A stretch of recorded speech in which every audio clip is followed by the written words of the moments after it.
Yıllarca savunulan gıda piramidi neden değişti? Doymuş yağlar gerçekten düşman mıydı? Yoksa bu zamana kadar sağlıklı sandığımız şeyler aslında yanlış mıydı? Yıllarca bize ne söylendi? Yağ yemeyin, yumurta yemeyin, kırmızı et yemeyin, kolesterol yapar, yağlı peynirlere abartmayın, tahıl, bakliyat, bitkisel yağ tüketindendi değil mi? Tüm bunlara rağmen ketojenik ve benzeri beslenenler yıllardır başka bir şey söylüyoruz. Yağdan korkmayın. Vücut kolesterol olmadan çalışmaz. Düşman olan kolesterol değil, işlenmiş gıdalar, rafine karbonhidrat ve şekerdir diyoruz. Bunu söylediğimizde ne oldu peki? Bu bilgi nereden geliyor? Uydurmayın, insan yağ olmadan da yaşar, inandırıcı değil dediler. İnsanlara öğretilmiş bilginin tam tersini söylediğinizde tepki almak kaçınılmazdı. Peki şimdi ne oldu? Amerika Tarım Bakanlığı ile Sağlık ve İnsan Hizmetleri Departmanı 7 Ocak 2026'da yıllardır savunulan beslenme modelinin neredeyse tam tersini yayınladı. Ben demiştim demek istemezdim ama bilim sonunda aynı yere geldi. Keto ile sürdürülebilir sağlıklı yaşam tekniklerinde bu hafta yıllardır savunulan beslenme modelinin tam tersi olan yeni gıda piramidini geçmiş ve günümüz detaylarıyla birlikte inceliyoruz. Abone olduysanız hemen şimdi başlıyoruz.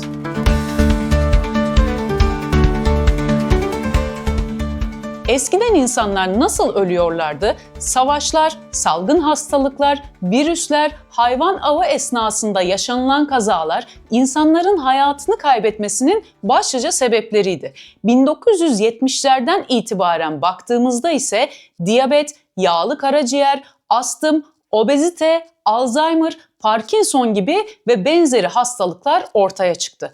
İnsanların hayatını kaybetme nedeninde köklü bir değişim yaşandı. Ne oldu peki? Neden sonuç ilişkisi kurabilmek adına ilk önce biraz geçmişe gideceğiz. Mevzunun başlangıcı 1950'li yıllara dayanıyor. O yıllarda Amerika'da kardiyovasküler hastalıklarda artış gözlemleniyordu. 1955 yılına gelindiğinde ise dönemin Amerika Birleşik Devletleri Başkanı kalp krizi geçirince bilim insanları bu konuyu mercek altına aldılar. Dönemin uzmanlarından Dr. Angel Case isimli fizyolog, tıbbi teknoloji uzmanı eşiyle birlikte bu konuyu ülkeleri gezerek toplumların yeme alışkanlıkları ve hastalık oranlarıyla kıyaslayarak bir çalışma yapmaya karar veriyor. Kardiyovasküler hastalık oranının düşük olduğu Avrupa ülkesi İtalya'ya gidiyor önce. Napoli kentinde insanların beslenme alışkanlığını inceliyor. Burada toplum aslında klasik Akdeniz mutfağı diye tabir edebileceğimiz cinsten zeytinyağlılar, türlü peynirli pizzalar, makarnalar, tatlılar ve meyveler ile besleniyor. İlaveten bolca da şarap tüketimi mevcut. Kırmızı et yani doymuş yağ tüketimi ise zengin kesimde. Kısıtlı gelir düzeyindeki halkın kalanı et alıp yiyemiyor. Dr. Case buradaki çalışmasında et yiyen zengin kesimin kolesterol seviyelerinin yüksek, yiyemeyen kesimin ise düşük olduğunu gözlemliyor. Sadece buna dayanarak diyor ki et yemek kolesterol yapar, bu da kalp hastalıkları riskini artırır. Nedir et? Eşittir doymuş yağ. Hadi buyur. O zaman diyor yiyeceklerdeki doymuş yağları azaltırsak kolesterol artmaz. Böylelikle kardiyovasküler hastalık riskini azaltmış oluruz. Case yağ tüketimi ve kalp hastalıkları yüksek olan ülkelerde çalışmalarına devam ediyor. İçlerinde Finlandiya, Hollanda, Amerika, Yugoslavya, Yunanistan ve Japonya'nın da bulunduğu toplam 7 ülkede kendi iddia ettiği teoriyi doğrulayan veri ve sonuçlardan oluşan bir çalışma yayınlıyor. Sorun şu ki Case çalışmasını aslında 22 ülkede yapmıştı. İngiliz John Yudkin çalışmaların sonucunu incelediğinde kalp hastalıklarına aslında yağın değil şekerin sebep olduğunu gördü. Yani Case sonuçları manipüle etmişti. Çalışmaya dahil etmediği Fransa, İsviçre, Almanya, İsveç, İngiltere gibi ülkelerde de et, yağ, peynir, süt ve balık tüketiliyordu. Sağlıkla ilgili tüm zincirin diğer parçalarını, tüm parametreleri göz ardı etmiş, sadece doymuş yağları suçlamıştı. Ancak iş işten çoktan geçmişti. O dönemin senatörü ve Harvard Üniversitesi'ndeki profesörün önderliğinde bir beslenme hedefi yayınlandı. Dediler ki kolesterol yemeyin, yağ yemeyin, tuz alımınızı kısıtlayın. Tüm bu çarpıtılan sonuçları ana akım medyada izleyince durum çığırından çıktı. Firmalar düşük yağlı, sıfır kolesterollü ürünler üretmeye başladı. Kalp dostu adı altında trans yağları, margarinleri hayatımıza soktular. Böylelikle gerçek ve sağlıklı yağlardan uzaklaştırıldık. 30 seneden fazla sürdü bu besinlerin aklanması, müthiş bir algı oyunu yapıldı ve maalesef başarılı oldular. Gelelim 1992 yılına, orijinal USDA gıda piramidine. Amerika Tarım Bakanlığı ile Sağlık ve İnsani Hizmetler Departmanı tarafından o yıl bir gıda piramidi tanıtıldı. Amaç Amerikalılar arasında iyi beslenme alışkanlıkları konusunda farkındalık yaratmaktı. Bu piramit okullarda öğretildi, medyada geniş yer buldu ve gıda ambalajlarında kullanılarak hızla yaygınlaştı. Az önce anlattığım hikayenin üstüne tam bir sıvama oldu açıkçası. Piramidin yapısı besin gruplarını katmanlara ayırarak önerilen günlük tüketilmesi gereken porsiyon miktarlarıyla belirtilmişti. En alt ve büyük katmanda ekmek, tahıl, pirinç ve makarna grubu vardı. İkinci katmanda iki grup meyve ve sebze yan yanaydı. Üçüncü katmanda yine iki grup et, tavuk, balık, bakliyat, yumurta ve kuru yemişler ile süt, yoğurt ve peynir vardı. En üst katmanda, yani en az tüketin denilen grupta ise yağlar ve tatlılar vardı. Bu piramit hem Amerika'da hem dünyada çok geniş kitleler tarafından benimsenmesine rağmen o dönemde ciddi eleştirilere de maruz kaldı. Eleştirilerin en başında ise zayıf bilimsel kanıtlara dayanması ve beslenme ile sağlık arasındaki ilişkinin güncellenmemesiydi. Günümüzdeki birçok endüstriyel hastalığın kaynağının yüksek yüzdesel oranda beslenme olduğunu söylediğimizde ne alakası var? Bizim ailede var, bizim genlerde var diyorlar. Hiç kimse başına gelen hastalığın beslenme kaynaklı olduğunu bırakın kabul etmeyi, ihtimal dahilinde bile tutmuyor. Özetle bu beslenme modeli sağlıklı beslenme için doğru bir kılavuz değil eleştirileri ancak eleştiri olarak kaldı ve milyonlarca insan hububata, karbonhidrata gömüldü sağlıklı diye. 2005 yılına gelindiğinde yine Amerika Tarım Bakanlığı tarafından o yılın Ocak ayında Benim Piramidim adıyla içerikte bir güncelleme yapıldı. Bu sefer piramidin tabanına günlük fiziksel aktivite ve kilo kontrolünü ekleyerek yanına da merdiven figürü gibi bir eklenti yaparak egzersizin önemine vurgu yaptılar. Biraz daha kişiselleştirme bazında bir düzene çevirdiler. Birinci katmanda tam tahıllı gıdalar, yanında ise tekli ve çoklu doymamış yağlar vardı. Yani karbonhidrat ve bitkisel rafine yağlar bolca önerilmişti.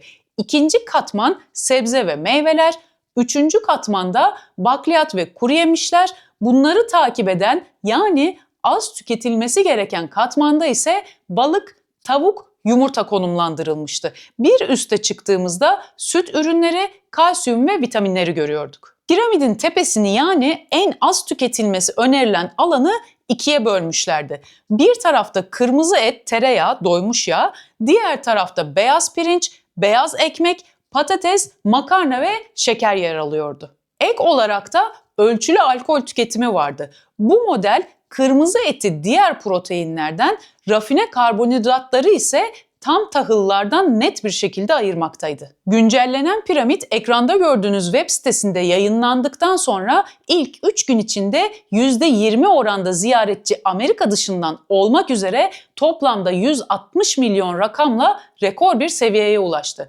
İnsanlar bu yeni plana yoğun ilgi göstermişti. İnanıldı, uygulandı ve elbette bu planda olmadı. Niye elbette diyorum? Çünkü o güne kadar hiçbir plan insanın biyolojik yapısına göre tasarlanmıyor, sağlığa değil başka amaçlara hizmet ediyordu.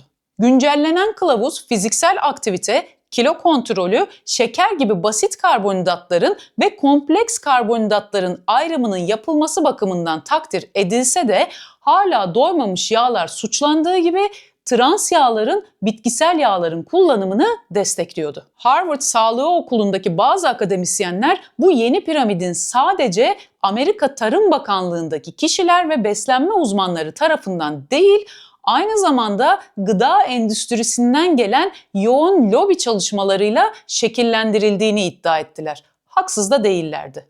Milyonlarca insanı yönlendiren diyet önerileri, okullardaki programlar gıda endüstrisinin büyük kazanç veya kayıplarına yol açabiliyordu keza. Son derece sağlıksız ve zararlı trans yağ olan margarinin üzerinde kalp dostu yazması ve Kardiyoloji Derneği ana sponsoru olması gibi durumları beslenme konusuyla ilgilenenler hatırlarlar. Kahin olmaya gerek yok, durum ortadaydı. Gerçeği görmek isteyenlere tabii. Piramidi eleştiren akademisyenlerin söyledikleri başlıca şeyler şunlardı. Birincisi, rafine tahıllar. Beslenme önerisi tüketilen tahıl grubunun yarısının vücutta şeker gibi davranan, boş kalori ekleyen ve diyabet ile kalp hastalığı riskini artıran rafine nişastalar olabileceğini kabul ediyordu. Tam kör gözüne parmak yani. İkincisi, protein gruplaması. Bir diğer tartışma konusu kırmızı etin diğer proteinlerden ayrı bir kefeye konulmasıydı. Çünkü kırmızı etin kümes hayvanları, balık ve soya dahil baklagillere kıyasla sağlık yararları sağladığına dair giderek artan kanıtlar bulunmaktaydı. Üçüncüsü ise süt ürünleri tüketimi. Bazı kişilerin laktoz intoleransı olduğu, süt ürünleri ile yumurtalık kanseri ve prostat kanseri arasında bir ilişki olduğu, süt ürünleri tüketimi ile osteoporozun önlenmesi arasında yeterli kanıt bulunmadığı gerekçesiyle osteoporozu önlemek için günde 1-2 kez süt ürünü tüketimi önerisi de endişe vericiydi. Süt bölümünde detaylarıyla anlatmıştım. İzleyenler hatırlayacaklar. Yapılan araştırmalar gösteriyor ki yoğun süt tüketen kadın ve erkeklerde tüketmeyenlere nazaran kemik kırıkları daha fazla. Bize empoze edilen bilgilerin yanlış olduğunu kabul etmediğimiz ve gerçekliği reddettiğimiz sürece biz daha çok kırılırız. Gelelim günümüze, bitirdiğimiz haftaya. Amerika beslenme politikasını sıfırladı, 2025-2030 beslenme kılavuzu yayınladı. Ne oldu peki? Ne olacak? Yıllardır anlatmaya çalıştığımız şey gerçek oldu. Amerika ulusal sağlık krizi ile karşı karşıya kaldı. Amerika'da sağlık harcamalarının yaklaşık %90'ı büyük ölçüde diyetle ilişkili kronik hastalıkların tedavisine gidiyor. Yetişkinlerin %70'inden fazlası aşırı kilolu veya obez durumda, ergenlik çağındaki her 3 kişiden birinde prediyabet görülüyor. Açıklamalara bıraktığım kaynakları açın, bakın lütfen, göreceksiniz. Tabak gibi yazıyor. America is sick, the data is clear. Amerika hasta, veriler gerçek diye bas bas bağırıyorlar. Sırf Amerika mı? Elbette değil. Kılavuz güncellendi diye şimdi orası gündem. Ülkemizdeki diyabet, obezite, Alzheimer, kanser vakalarının rakamlarına ulaşmak hiç zor değil. Hepimizin elinde internete olan telefonlar var artık. Suçu tamamen genlere atmaya devam ettiğimiz ve beslenmemizde köklü bir değişiklik yapmadığımız sürece bu rakamlar artmaya devam edecek. Dönelim tekrardan Amerika'ya. Güncel durum ulusal güvenlik tehdidine dönüşmüş durumda. Sağlık bakımından birçok gencin Amerika'nın askerlik hizmeti için uygun olmaması direkt ülkenin askeri hazırlığını ve gençlerin fırsatlarını tehdit ediyor. Ne diyorlar peki yeni planda, ona bir bakalım. Gerçek gıda yiyin diyorlar. Katman katman az önce incelediğimiz beslenme piramidini ters düz ettiler. Her öğünde proteine öncelik verin, şeker içermeyen tam yağlı ürünleri tüketin, sebze meyve yiyin, sağlıklı yağlar alın, et, yumurta, deniz ürünleri, zeytin, tohumlar, kuru yemiş tüketin. Rafine karbonhidratları kesin, işlenmiş gıdalardan, ilave şekerli ve yapay katkılı ürünlerden uzak durun. Kendinize uygun bir aktivite belirleyin, spor yapın, alkol tüketiminizi sınırlayın. Ne oldu şimdi canım kardeşim? Biz söylerken yağ yiyin, sizi hasta eden şey karbonhidrat derken sözde doğru bildiğin yanlışları şuursuzca savunuyordun. Kendi uyguladığın yanlışla çelişmemek için biyolojiyi reddettiğinin bile farkında değildin. Yeni piramidi ketojenik beslenme çerçevesinden değerlendirecek olursak %100 bir uygunluktan bahsedemeyiz. Keza meyve ve az miktarda da olsa yine tam tahıllılar öneriliyor. Ziyanı yok, biz zaten yemiyoruz. Yemek isteyene de afiyet olsun. Doymuş yağların, etin, yumurtanın aklanması benim en sevindiğim noktası. En azından yavaş yavaş aynı dili konuşmaya başlıyoruz. Ben 10 senedir olduğu gibi günde ortalama 120-150 gram doymuş yağ, 5 yumurta yemeye, karbonhidrat, şeker, tahıl, bakliyat, meyve tüketmemeye devam ediyorum. Devam ediyoruz hep birlikte. Bölümü toparlayacak olursam insanı ihtiyaçları yönetir. İhtiyaç duyulan bilgiye sahip değilsen sorun değil ama öğrenmek için okumuyorsan o sorun işte. Üniversiteden bahsetmiyorum. Elbette gerekli diploma bir meslek icrası için özellikle şarttır. Bununla birlikte bilginin diploması olmaz. Hiçbir bilgiye ve hiç kimseye tek başına körü körüne bağlanılmaz. Bilimsel çalışma desen doğru kaynaklardan olanlara itibar etmek gerek. Keza bugün kimin cebinde parası varsa ona istediği manipüle edilmiş sonuçlarla bilimsel çalışma yapılıyor zaten. Onun için her zaman farklı kaynaklardan, farklı kişilerden kontrol ederek ilerlemek en sağlıklısı. Günümüzde neredeyse herkesin elinde internet var. Bilgiye ulaşmak artık ansiklopedi sayfalarıyla sınırlı değil. Okumak, araştırmak, öğrenmek mümkün. Bunu yapmıyorsan bile doğruluğundan emin olmadığın ve sadece sana empoze edilmiş bir bilgiyi körü körüne savunup kendini zor duruma sokmamalısın. Bunu özellikle sosyal medyada yapılan yorumlar için söylüyorum. Zihnine yerleşmiş bilginin tersini duyduğunda saldırganlaşmak aslında karşındakine değil, kendi inançlarının sarsılmasına duyulan öfkedir. Söylediğin sözler ve inkarın biyolojiyi değiştirmiyor. İnsan vücudu yağ ve kolesterol ile çalışan bir sistem. İstersen yine karbonhidratını ve şekerini ye, kimse kimsenin elinden yemeğini almıyor ki. Ama farklı bir görüş duyduğunda ortaya çıkan agresif tavrın yağ tüketenleri değil, karbonhidrattan kopamayan tarafına olduğunu da bir noktada fark etmen gerekiyor. Allah kimseyi yanlış bilgiyi şuursuzca savunacak kadar cahil bırakmasın, ne diyeyim. Sizlere yağ ve kolesterol ile bağlarınızı güçlendirdiğiniz, karbonhidrat ve şekerden uzak durduğunuz güzel ve sağlıklı bir gün geçirmenizi diliyorum. Bir sonraki bölümde görüşmek üzere. Kendinize iyi bakın. Hoşça kalın. Bay bay yapmakta. Bye. Hoşça kalın.